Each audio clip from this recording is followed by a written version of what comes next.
ಹಾಗೆಲ್ಲ ನೆಗ್ಲೆಕ್ಟ್ ಮಾಡಬೇಡಿ. ನೀವು ಹುಷಾರಾಗಬೇಕು ಅಂದರೆ ಟೈಮ್ ಟು ಟೈಮ್ ಟ್ಯಾಬ್ಲೆಟ್ ತಗೊಳ್ಳೇಬೇಕಾಗತ್ತೆ.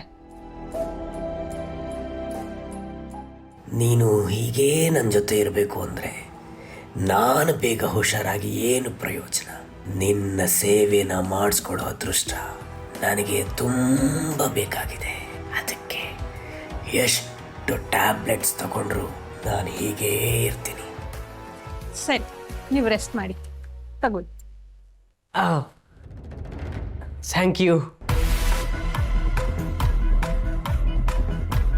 ಸರಿ ಬ್ರೋ, ನೀವು ರೆಸ್ಟ್ ಮಾಡಿ, ನಾವು ಆಮೇಲೆ ಮಾತಾಡೋಣ. ಓಕೆ ನಿಶಿಮಾ, ಬಾಯ್, ಸಿ ಯು.